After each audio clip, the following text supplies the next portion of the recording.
हमारी कहानी के मेन कैरेक्टर का नाम है जूलियन, जो कि एक नॉर्मल सा गांव का कुक होता है। और एक दिन वो मिलता है कार्नेलियन से मिलने के बाद जूलियन ने ऐसी ऐसी चीज़ों को एक्सपीरियंस किया जो कि उसने कभी भी सोची भी नहीं थी। जूलियन कार्नेलियन को बहुत ज़्यादा पसंद करने लगा था, जो कि कार्नेलियन को भी पता थी। लेकिन कार्नेलियन जूलियन को छोड़ के चली जाती है, क्योंकि उसे पता था कि अगर उसके साथ वो रही तो फिर जूलियन हमेशा खतरों में पड़ता रहेगा। जूलियन की लाइफ पे कार्नेलियन का इतना ज़्यादा बड़ा इन्फ्लुएंस था कि वो कभी उसे भूल ही नहीं पाया, और बन जाता है जूलियन द कुक से सर नॉबलिश। स्वागत है तुम सब लोगों का Carnelian the sea dragon odyssey के पार्ट 1 के अंदर। हम सब लोग की कहानी शुरू होती है और हम सब लोग का मेन कैरेक्टर स्टोरी को नरेट करते हुए कहता है कि उस दिन बहुत ही ज़्यादा बर्फ गिर रही थी जिस दिन मैं सबसे पहली बार उससे मिला था। और हम सब लोग देखते हैं एक छोटे से विलेज को, और हम सब लोग उसके बीच में देखते हैं अपने मेन कैरेक्टर को, जो कि एक बहुत बड़ी सी मछली के सामने खड़ा हुआ रहता है। और फिर उसको देखते हुए कहता है कि भाई इतनी बड़ी मछली मैंने ज़िंदगी में पहली बार देखी है। तभी पीछे से उसके कोई तो बंदा आके हाथ रखता है कंधे पे, जो कि हम सब लोग फिर बताया जाता है कि इसका नाम है सियोन,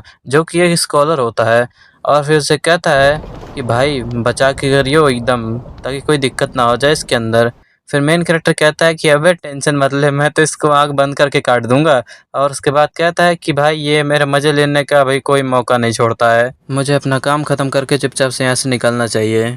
और उसके बाद फिर यहाँ पे जूलियन इस वेल के सामने खड़े होता है और फिर अपना टूल उठा के इसके पेट के बीच में एक बड़ा सा चीरा लगाता है। और उसके बाद फिर हम सब लोग देखते हैं कि अंदर, अरे भाई साहब वहाँ क्या कर रही हो दीदी। और फिर जूलियन कहानी को आगे नरेट करते हुए कहता है कि वो पहली बार था मैं जब उससे मिला था, वो एक अपने हाथ में बड़ी सी तलवार पकड़ के एक बड़ी सी मछली के पेट में आराम से सो रही होती है। फिर उसके बाद हम सब लोगों का सीन शिफ्ट हो जाता है किसी एक तो घर के अंदर, जहाँ पे अभी जूलियन और सियोन ने उस लड़की को ले आके सुला दिया होता है बिस्तर के ऊपर। और उसके बाद सियोन इसकी नब्ज चेक करता है, तो फिर अभी वो सांस ले रही होती है और जिंदा होती है। और फिर सियोन कहता है कि भाई यही तो दिक्कत है, आखिर कोई इतने टाइम तक उसके अंदर एक बड़ी सी मछली के अंदर सो के जिंदा कैसे हो सकता है। और तो और भाई इसके बगल में ये लंबी सी तलवार, भाई ये तो बिल्कुल भी यूजुअल नहीं है। अभी सियोन जूलियन से कहता है कि देख भाई ये इंसान नहीं लग रही है मुझे, तो इसलिए मैं अभी कोई चीज़ चेक करने जा रहा हूँ जो कि मैंने पढ़ी थी अपने पढ़ाई के टाइम पे। तो फिर अभी चुपचाप से तो इसके ऊपर नज़र रखियो। और फिर जूलियन इससे कहता है कि अबे भाई तूने अभी बोला कि ये इंसान नहीं है, और तू कह रहा है कि मैं इसके ऊपर नज़र रखूँ अकेले, वो भी। और उसके बाद फिर सियोन चले जाता है और भाई यहाँ पे जूलियन अकेला पड़ जाता है। जूलियन यहाँ पे आराम से आके बैठ जाता है और उसके बाद सोचने लगता है कि देखो मुझे ये तो कंफर्म है कि ये अचानक से नहीं उठेगी, लेकिन यार ये खूबसूरत तो बहुत ज़्यादा है यार। और मैं तो सोच रहा हूँ कि ये इसकी आंखें जब खुली होंगी तब कैसी लगेगी।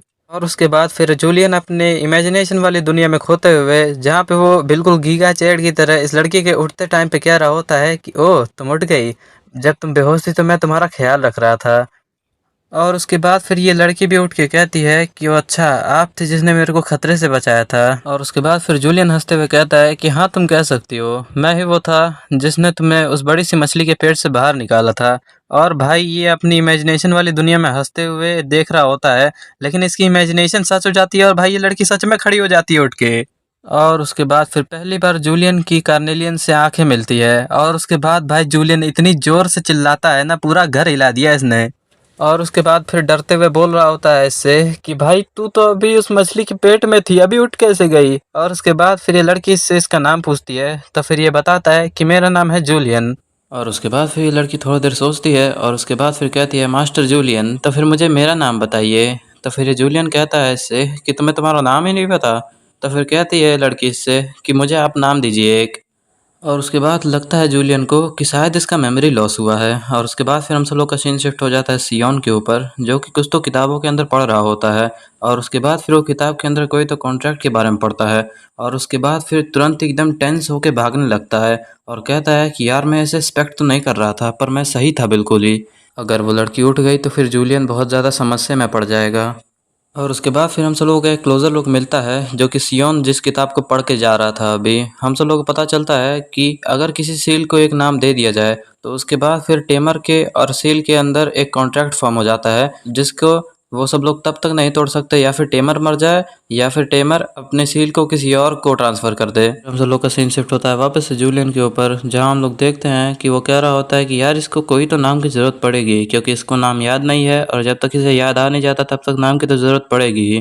तो उसके बाद थोड़ा सोचता है और उसके बाद फिर बोलता है कार्नेलियन। और उसके बाद फिर ये कहती है कि कार्नेलियन। फिर कहता है जूलियन कि हाँ, तुम्हारी आंखें बिल्कुल किसी ज्वेल की तरह हैं। तो फिर मैंने तुम्हारा नाम कार्नेलियन रख दिया है। और उसके बाद फिर इसे भी काफ़ी पसंद आता है ये नाम। और उसके बाद फिर जूलियन भी कहता है कि अच्छा हुआ तुम्हें ये नाम अच्छा लगा। लेकिन तभी अचानक से सियोन पूरा दरवाजे को तोड़ते हुए आके कहता है कि अबे भाई रुक जा वहाँ पे। लेकिन भाई ये भी काफ़ी देर हो चुकी है। यहाँ पे कार्नेलियन की स्वord चमकने लगती है और उसके बाद फिर इन दोनों के बीच में एक नोबल कॉन्ट्रैक्ट साइन हो जाता है। और कार्नेलियन इसके सामने बो डाउन करते हुए कहती है, मैं आपको वादा करती हूँ कि मैं आज से सर्व करूँगी आपको नाइट सर जूलियन। और उसके बाद फिर हम सब लोगों को नरेटर बताता है कई सारे लोगों को माइंस में, फॉरेस्ट में और कई सारी अलग अलग जगहों पे सील कर दिया गया था। ये जब भी जागते हैं तो फिर एक कॉन्ट्रैक्ट साइन हो जाता है टेमर के और सील के बीच में, जब टेमर सील को एक नाम दे देता है। ये एक बार दिखने को नॉर्मल ह्यूमन हो सकते हैं, लेकिन इन सब लोगों के काम ह्यूमन से तो कहीं ज़्यादा सुपीरियर हैं। ये सील्स अपने मास्टर के पूरी लाइफ टाइम तक इन सब लोगों को साथ देते हैं और उसके बाद फिर वापस से गहरी नींद में सो जाते हैं जब भी इन सब लोगों का मास्टर इन सब लोगों से दूर हो जाता है। और यही साइकिल हजारों सालों तक रिपीट होती है और इन्हीं लोगों को कहा जाता है सील। और उसके बाद फिर हम सब लोगों का सीन शिफ्ट हो जाता है वापस से जूलियन के घर पे, जहाँ पे हम सब लोग देख रहे होते हैं जूलियन को कहते हुए कि मैंने बहुत सारी कहानी सुनी है सील्स के बारे में, लेकिन तुम थोड़ी अलग हो। मैंने कभी ये नहीं सुना है कि कोई भी सील किसी बड़ी सी मछली के पेट में से निकलती है या फिर कोई कुक उन सब लोग को वापस से जगा सकता है। हम सब लोग देखते हैं जूलियन को जो कि अपने हाथ खड़े करके वहाँ पे बैठा हुआ रहता है और कहता है कि यार मैं अब अपने हाथ नीचे कर लूँ, लेकिन अभी सील चिल्ला के बोलते हैं कि चुपचाप से ऊपर रख उन्हें। और उसके बाद फिर जूलियन कहता है सियोन से कि यार ये सील सच में इतनी ज़्यादा ताकतवर होती हैं क्या।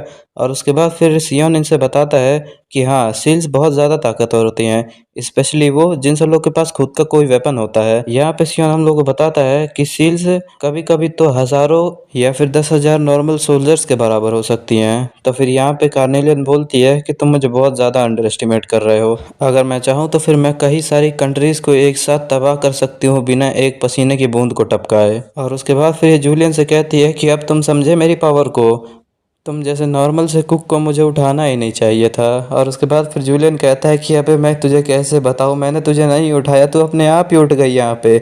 और उसके बाद कहती है कि अबे सुअर चुप कर, तूने ही मुझे जगाया और तूने मेरे को नाम दिया है, जिसका मतलब होता है कि तूने ही मुझे जगाया है। उसके बाद फिर सियोन बताता है कि यार मुझे एक बात नहीं समझ आ रही है, एक सील अपने मास्टर के प्रति ओबीडियंट होनी चाहिए पर तुम क्यों नहीं हो। और उसके बाद कार्नेलियन कहती है कि अबे वही तो दिक्कत है, ये इंसान मेरे को कभी मास्टर की तरह फील हो ही नहीं रहा है। और उसके बाद फिर जूलियन कहता है कि अरे यार वही तो बात है, मुझे भी कुछ नहीं फील हो रहा है। और उसके बाद कार्नेलियन इसे उठा के कहती है कि अबे वही तो दिक्कत है। और उसके बाद फिर जूलियन सब लोग के बीच में आके बोलता है कि अच्छा, तो फिर तुम अपने आप को ट्रांसफर करने की कोशिश क्यों नहीं करते हो। कार्नेलियन ये बात सुनती है और वो भी कहती है कि अच्छा हाँ, मैंने इसके बारे में तो सोचा ही नहीं। फिर जूलियन इससे पूछता है कि ट्रांसफर करना अब क्या होता है। सियोन इसे बताता है कि तुम अपनी सील को किसी और को ट्रांसफर कर रहे होगे और अगर सामने वाला एक्सेप्ट करके इसे कोई नाम देता है तो उसके बाद फिर तुम्हारे से कनेक्शन टूट के इसका सील का कनेक्शन उस टेमर के साथ जुड़ जाएगा। भाई तू जो बोल रहा है मेरे को कुछ समझ नहीं आया, लेकिन मुझे इतना पता है कि तू जो बोल रहा है उसकी मदद से मैं इस सिचुएशन से बाहर निकल सकता हूँ ज़रूर। क्या बात है यार, मुझे अभी सुकून मिल रहा है थोड़ा सा। फिर कार्नेलियन पूछती है इससे कि अबे इस छोटे से मछलियों वाले विलेज के अंदर कोई नाइट है भी। फिर सियोन जवाब देता है कि हाँ, यहाँ पे नाइट है। उसके बाद फिर हम सब लोग देखते हैं एक बेल्जिमा नाम की जगह को, जहाँ पे हम सब लोग देखते हैं एक केट्स नाम के सील को जो कि खाना बना रहा होता है कुछ तो करके। और उसके बाद फिर हम सब लोग देखते हैं ये किसी को तो जाके सर्व करता है और फिर सामने से ये नाइट बीच को शुक्रिया करती है और उसके बाद केट्स इसके सामने जाके बैठ जाता है। और हम सब लोग देखते हैं ये जो सामने नाइट बैठी हुई है इसका नाम भाई बहुत कंफ्यूजिंग है, इसलिए मैं इसको अहली कह के बुलाने वाला हूँ। तो फिर तुम सब लोग समझ जाना कि मैं इसी को रेफर कर रहा हूँ उस नाम से। और उसके बाद फिर केट्स इसके सामने बैठते हुए कहता है कि लेडी एली, मैंने कल एक सील को अवेकन होते हुए महसूस किया था। और उसके बाद सामने से नाइट बोलती है कि हाँ हो सकता है, शायद वो तुम्हारे करीब रहा हो। तो फिर केट्स भी बोलता है सामने से कि हाँ बिल्कुल, वो एक ऐसी सील थी जो कि बहुत ज़्यादा दर्दनाक पास्ट से जुड़ी हुई है। उसने मुझे बताया कि वो दोबारा कभी उठना चाहती ही नहीं थी। तो उसके बाद फिर सामने से एली बोलती है कि हाँ हो सकता है, क्या पता वो ना उठना चाहती हो, लेकिन अगर उसके पास उठने के अलावा और कोई चॉइस ना बची हो तो चाहती हूँ मैं कि उसको कोई एक अच्छा मास्टर मिले। उसके बाद फिर हम सब लोग को वापस से सीन शिफ्ट होता है। हम सब लोग देखते हैं जूलियन को जो कि कार्नेलियन को कहीं तो ढूंढ रहा होता है। हम सब लोग देखते हैं कार्नेलियन एक तो बीच पे जाके बैठी हुई रहती है और उसके बाद जैसे ही वो जूलियन को देखती है तो कहती है अरे मास्टर आप आ गए। और उसके बाद फिर कहता है जूलियन कि हाँ वो तुम्हारा गाँव में इंतजार कर रहा है। और उसके बाद फिर कार्नेलियन कहती है कि अबे पकइये तेरी बात कर रही हूँ तो ये मास्टर है अभी मेरा। और उसके बाद फिर ये कहती है कि अच्छा छोड़ यार इसे। यहाँ पे कार्नेलियन इसके साथ जाते हुए पूछ रही होती है कि यार तुझे पक्का कंफर्म है ना कि यहाँ पे कोई नाइट आया हुआ है, मेरे को कोई पावर फील नहीं हो रही है। और उसके बाद फिर हम सब लोग देखते हैं गांव के अंदर का सीन, जहाँ पे कोई तो मोटल्लो सा आदमी आके सबके ऊपर चिल्ला रहा होता है। हम सब लोग यहाँ पे सियोन को देखते हैं जो कि इसके सामने माफी मांग रहा होता है और कह रहा होता है कि थोड़ी देर के लिए रुक जाइए लॉर्ड, वो आ ही रहे होंगे। और उसके बाद फिर ये सब लोगों को चिल्लाते हुए कहता है कि अबे तू समझ क्या रहा है अपने आप को, अबे मैं यहाँ के मालिक का बेटा हूँ, अबे तेरी औकात है मेरे को इंतजार करवाने की। और उसके बाद फिर वो लोग आ भी रहे होते हैं उधर से। और भाई ये जैसे ही ये मोटल्लो इसको देखता है और उसके बाद भाई इसके मुंह से लार टपक जाती है कार्नेलियन की खूबसूरती को देख के। भाई बिल्कुल हरामी चारों ओर से स्कैन कर रहा है कार्नेलियन को और उसके बाद फिर इसको टच करते हुए कहता है कि चलो मैं तुम्हें अब एक नाम दे देता हूँ। तो उसके बाद फिर कार्नेलियन इसे कहती है कि मेरे को पहले एक नाम मिल चुका है जो कि कार्नेलियन है, जो कि सर जूलियन ने मुझे दिया है। और उसके बाद फिर ये भड़वा बोलता है कि अरे हाँ मैं जानता हूँ उसे, पर अब मैं दूंगा तुम्हें, मैं यहाँ पे तुमको इस सुअर से बचा के ले जाने आया हूँ। भाई ये बचाएगा कार्नेलियन को, भाई जो कि शक्ल से देख के लगता है किसी हेंटाई एनिमे का एंटेगनिस्ट। उसके बाद फिर ये मोटासी बोलता है इससे कि चल भाई जल्दी से ट्रांसफर शुरू कर दे, मेरे को इंतजार नहीं हो रहा बिल्कुल भी। और उसके बाद फिर ये कोई तो कार्नेलियन के नाम सोचने लगता है और फिर एंड में जाके ये बोलता है कैस्टेला, अब से तुम्हारा नाम कैस्टेला होगा, जो कि भाई किसी को पसंद नहीं आया ऑनेस्टली बताओ तो। और उसके बाद फिर यहाँ पे सियोन बोलता है कि अभी अगर करंट मास्टर इस नाम को एक्सेप्ट करता है तो फिर कार्नेलियन सील शिफ्ट हो जाएगी इसके पास। और उसके बाद फिर ये बंदा चिल्ला के बोलता है कि अबे तो इंतजार क्या कर रहा है, एक्सेप्ट करना। और उसके बाद फिर जूलियन कार्नेलियन की आंखों में देखता है और उसके बाद फिर कहती है कि जूलियन एक्सेप्ट करिए जल्दी से इसे। और उसके बाद फिर जूलियन सोचता है कि यार ये सही होगा, ये बंदा मेरे को नाइट लगता भी नहीं है, अगर इसके पास कार्नेलियन को छोड़ दिया तो कुछ गलत ना हो जाए भाई। और भाई इतना सोचता ही रहता है लेकिन कहता है कि यार कुछ भी हो मेरे से तो बेहतर ही होगा ये। उसके बाद फिर ये ट्रांसफ़र जूलियन एक्सेप्ट कर लेता है और उसके बाद फिर ये भड़ुआ जाके कार्नेलियन को गंदी तरीके से छूने लगता है यार। और उसके बाद फिर ये भाई कार्नेलियन इसके हाथ को झटक देती है और कहती है कि अबे सुअर अपने गंदे हाथों से छू मत मुझे। ये भाई कार्नेलियन इसे जैसे ये बोलती है तो फिर भाई इसको पता ही नहीं चल पाता कि आखिर ये हुआ क्या। और फिर कार्नेलियन इसे बताती है कि लगता है मेरा नाम कार्नेलियन ही है अभी भी। और फिर कहती है कि अच्छा हुआ, मेरे को तुम्हारे ये गंदे से नाम को अब एक्सेप्ट नहीं करना पड़ेगा। और उसके बाद फिर बताती है कि मेरे मास्टर इतने बेकार है कि वो ट्रांसफ़र भी नहीं कर सकते मुझे। और उसके बाद फिर ये बंदा कहता है कि कोई बात नहीं, मैं इसकी जान ले लेता हूँ और उसके बाद फिर मैं तेरे को सबक सिखाऊंगा। और भाई यहाँ पे जूलियन के गर्दन पे एकदम तलवार रख ही देता है और जूलियन सोचता है कि अबे भाई मरने वाला हूँ मैं। लेकिन भाई जैसे ही इसके ऊपर तलवार चलाने वाला होता है भाई इसका सर ही अलग कर देती है कार्नेलियन आके। भाई जूलियन यहाँ पे शौक में कि अबे ये क्या हो गया। और उसके बाद फिर कहती है कार्नेलियन कि भाई यार मेरे इतनी प्रीशियस स्वॉर्ड के ऊपर गधे का खून लग गया है। और भाई यहाँ पे जूलियन कह रहा होता है कि भाई मदद करो मेरी। और फिर कहती है कार्नेलियन कि लगता है तुमने किसी को मरते हुए पहली बार देखा है, अगर तुम मेरे साथ रहने वाले हो तो फिर तुम्हें इसकी आदत डाल लेनी चाहिए। और वैसे भी कोई भी सील अपने मास्टर को नुकसान नहीं पहुंचाती है, तुम कितने भी बेकार हो तो मेरे मास्टर ही, तो मुझे तुम्हें बचाना ही पड़ेगा। और वैसे भी अगर तुम मर गए तो फिर मेरे लिए बड़ी दिक्कत हो जाएगी। और उसके बाद फिर कुछ सोल्जर आते हैं और कहते हैं कि अबे तेरी हिम्मत भी कैसी हुई हम सब लोगों के सर को मारने की। ये लोग कार्नेलियन की ओर जैसे ही बढ़ने वाले होते हैं यहाँ पे जो बाकी की जो दो सील्स थी जो कि ये कैस्टिलो लाया था भाई वो अनकंट्रोल हो जाती हैं। और उसके बाद फिर सब लोग कहते हैं कि अबे ये तो रैम्पेज पे जा रही हैं, इन सब लोग को जल्दी मारो। लेकिन ये सब लोग कुछ कर पाए उससे पहले ही ये सील्स पूरा आउट ऑफ कंट्रोल चली जाती हैं। और भाई एक का तो सर ही फाड़ दिया इसने।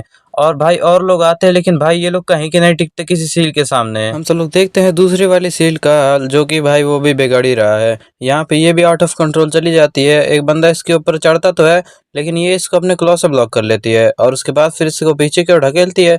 और हम सब लोग देखते हैं कार्नेलियन और जूलियन का सीन, जहाँ पे वो कह रहा होता है कि भाई ये लोग एक दूसरे में क्यों लड़ रहे हैं। कार्नेलियन जूलियन को बताती है कि जब भी किसी सील का मास्टर मरता है तो फिर सील्स आउट ऑफ कंट्रोल हो जाती हैं और उसके बाद फिर वो सब लोग अपने आसपास में जितने भी लोग होते हैं सबके ऊपर अटैक करने लगती हैं। उसके बाद फिर जूलियन बताता है कार्नेलियन को कि अच्छा तभी तुम कह रही थी कि अगर मैं मर गया तो तुम्हारे लिए दिक्कत होगी।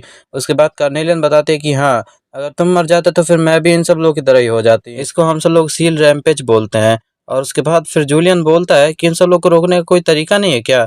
और उसके बाद फिर कार्नेलियन बोलती है सील्स थोड़े टाइम बाद अपने कॉन्शियसनेस को वापस से रिगेन कर लेती हैं, लेकिन मुझे नहीं लगता कि ये सोल्जर्स उतना टाइम तक टिकने वाले हैं। फिर भी हम सब लोग देखते हैं दूसरी वाली सील का सीन, जहाँ पे भाई जिस बंदे ने इसके ऊपर अटैक किया रहता है भाई उसके गर्दन में ये अपना क्लॉ घुसा दिया भाई इसने। और उसके बाद फिर हम सब लोग अगली सील का सीन देखते हैं, तो भाई यहाँ पे एक बंदे का इसने हाथ ही अलग कर दिया अपने स्वॉर्ड से। और भाई ये सब लोग तो बंदों को मारते ही जाते हैं भाई, कई सारे लोगों को मार दिया इन लोगों ने यहीं पे। भाई यहाँ पे बेचारा जूलियन डरा सहमा सा खड़ा हुआ रहता है, तभी यहाँ पे एक सील इसके तरफ ही अपनी तलवार फेंक देती है और उसके बाद कहती है कार्नेलियन लगता है मास्टर अब आपका नंबर आ गया।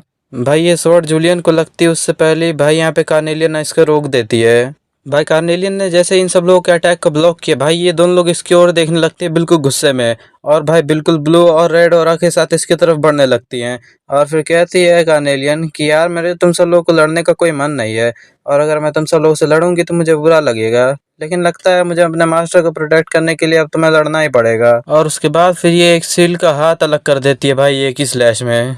और भाई सील का हाथ अलग करते हुए भाई बहुत ही ज़्यादा बैडस लुक के साथ कहती है कि अब लगता है मुझे तुम लोगों को मारना ही पड़ेगा। भाई इसका ऑरा मेरे फ़ोन के बाहर तक फील हो रहा है मुझे। और जो बाकी एक बची हुई सील रहती है वो यहाँ पे कार्नेलियन के ऊपर चार्जिंग करती है, लेकिन यहाँ पे कार्नेलियन एक जंप मारती है ऊपर की ओर, और उसके बाद फिर नीचे आते ही सीधा इसको वर्टिकली डिवाइड कर दिया। भाई यहाँ पे जूलियन शॉक में कि भाई हो क्या रहा है यहाँ पे जो आसपास लोग रहते हैं वो सब लोग सोच रहे होते हैं कि अबे भाई इसने कैसे कर दिया, ये उसने एक सील को एक ब्लो में खत्म कर दिया। और तुम लोगों ने देखा कि वो कितना ऊंचा कूदी वो अभी एक ही बार में। भाई ये तो जूलियन की सील है।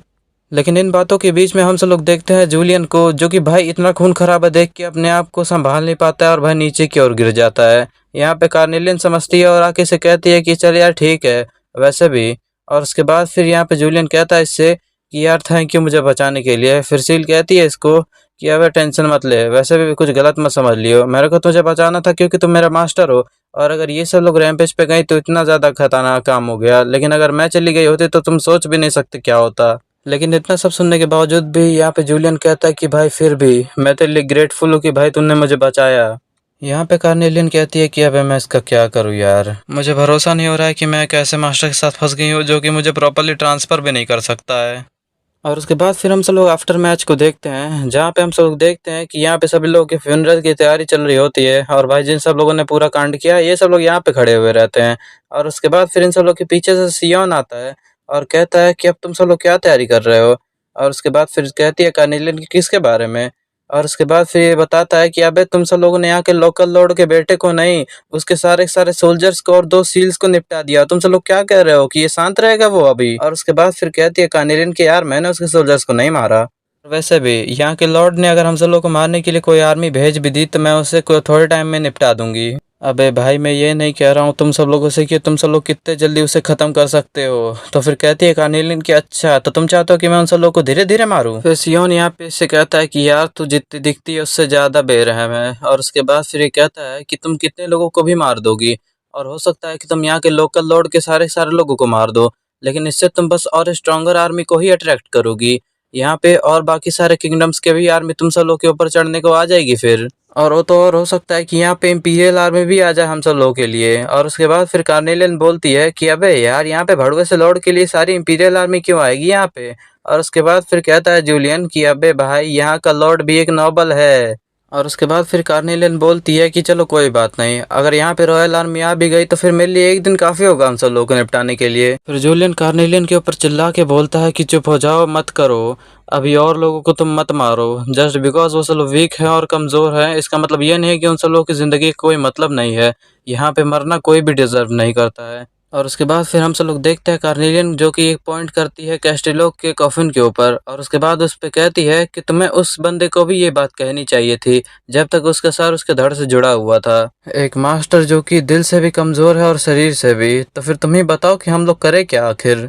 और उसके बाद फिर जूलियन बोलता है कि चलो ठीक है मैं जाऊंगा और उन सब लोगों को समझाऊंगा कि आखिर यहाँ पे असल में हुआ क्या था, और उन सब लोगों से बिल्कुल माफ़ी मांगूंगा। फिर कार्नेलियन हंसते हुए कहती है कि अच्छा ठीक है तो फिर जाओ तुम मुझसे माफ़ी मांगो। और उसके बाद फिर वो माफ़ भी कर देगा एक ऐसे बंदे को जिसकी वजह से उसका बेटा मर गया। उसके बाद जूलियन कहता है कि अरे यार फिर भी अगर हम सब लोग कोशिश नहीं करेंगे तो फिर हम सब लोग करेंगे क्या आखिर। फिर जूलियन बोलता है कि चलो ठीक है तो फिर मैं वहाँ पे जाके देखूंगा और मैं उसको समझाऊंगा कि आखिर यहाँ पे असल में हुआ क्या था। फिर कार्नेलियन बोलती है कि अबे मैं जब यहाँ नहीं थी तो तुम सब लोग फूक के आए हो क्या तब से। फिर सियोन भी इसे कहता है कि यहाँ पे अभी हम सब लोग और कुछ नहीं कर सकते, मैं जाऊंगा उन्हें समझाऊंगा कि कैसे ट्रांसफर काम नहीं किया और कैसे फाइट स्टार्ट हुई थी। ये बढ़िया होगा कि अगर ये मैं काम करूँ जूलियन के अलावा। और उसके बाद फिर हम सब लोग का सीन शिफ्ट हो जाता है। हम सब लोग देखते हैं सनसेट होते हुए, जहाँ पे हम सब लोग देखते हैं कार्नेलियन को जो कि खड़ी होती है दोनों सील्स के ग्रेव के सामने, और भाई उन सब लोग के साथ हुई बैटल को याद करती है और भाई काफ़ी उदास होती है। और उसके बाद फिर बोलती है कि क्या है। फिर यहाँ पे हम सब लोग देखते हैं जूलियन को जो कि उसके पीछे खड़ा हुआ रहता है और कहता है कि मैं तुम्हें परेशान तो नहीं कर रहा हूँ ना। और उसके बाद कहती है कार्नेलियन की नहीं नहीं ठीक है। और उसके बाद फिर ये यहाँ पे आके कहता है कि सियोन वापस आ गया है। और उसके बाद फिर कार्नेलियन कहती है कि अच्छा, तो मतलब उसका सर जुड़ा हुआ है ना। तो फिर कहता है कि अरे हाँ यार जुड़ा हुआ है, हाथ और पैर। और कहता है कि अबे हाँ बिल्कुल, वो वन पीस में वापस आया है। हम सब लोग देखते हैं जूलियन के घर का सीन, जहाँ पे ये तीनों लोग रहते हैं। यहाँ पे सियोन बता रहा होता है कि यहाँ पे लॉर्ड ने मान लिया है और वो चाहता है कि तुम सब लोग खुद जाकर उनसे माफी मांगो और तुम्हें माफ कर देगा वो। यहाँ पे काफी ज्यादा खुश हो रहा होता है जूलियन कि अब हम सब लोग माफ हो जाएंगे। और उसके बाद फिर कहती है कार्नेलियन की अबे बस हम सब लोग को माफी मांगनी है उधर। और उसके बाद फिर कहती है कार्नेलियन की यार ये कौन बेवकूफ़ इंसान अपने बेटे के कातिल को माफ़ करता है। और उसके बाद फिर कहता है जूलियन कि अबे यार तुम इतना ज़्यादा नेगेटिव क्यों सोचती हो। और उसके बाद कार्नेलियन कहती है कि हाँ ऐसा हो सकता है, मैं पिछले हज़ारों साल में बस लोगों के बुरे चेहरे को ही देखते हुए आई हूँ, इसलिए हो सकता है कि मेरे दिमाग में ये बैठ चुका है। उसके बाद फिर हम सब लोग देखते हैं जूलियन को जो कि बिल्कुल प्यारा सा चेहरा बना के कहता है कार्नेलियन से कि भाई हम सब लोग की बस एक बार मदद कर दे यार तू। और उसके बाद फिर कार्नेलियन कहती है कि चल यार ठीक है मैं कर दूंगी, या मेरा मास्टर कह रहा है तो मुझे करना ही पड़ेगा। और उसके बाद फिर हम सब लोग का सीन शिफ्ट हो जाता है। हम सब लोग देखते हैं यहाँ पे रॉयल कासल को, जहाँ पे हम सब लोग देखते हैं बंदे को कहते हुए कि लॉर्ड हमारे मेहमान अपने रास्ते पे निकल चुके हैं। फिर हम सब लोग देखते हैं यहाँ के लोकल लॉर्ड का सीन, जिसका नाम है लेंसेल, और वो कहता है कि जॉर्ज। और उसके बाद फिर एक जॉर्ज नाम का बंदा यहाँ पे अपीयर होता है और कहता है यस माय लॉर्ड। लेंसेल यहाँ पे कहता है कि यहाँ पे अपने तलवार की तैयारी कर लो, क्योंकि हम सब लोग के मेहमान आ रहे हैं, उन सब लोग की मेहमान नवाजी में कोई कमी ना रह जाए। बस भाई ये वाला पार्ट यहीं तक था, और तुम सब लोग बताना कि अगर तुम सब लोग को इसका नेक्स्ट पार्ट चाहिए तो ठीक है, नहीं तो फिर मैं वापस से किसी अलग मानव को कवर करूंगा। और हम सब लोग बात करें द लेविथन की, तो भाई मैंने उसे छोड़ दिया है, मुझे पता है तुम सब लोग को भी नहीं पसंद आ रही थी वो। और अगर तुम सब लोग को ये वाली वीडियो पसंद आएगी तो मैं इसी मानव को और फ्यूचर में कंटिन्यू करूंगा। तब तक के लिए बाय बाय।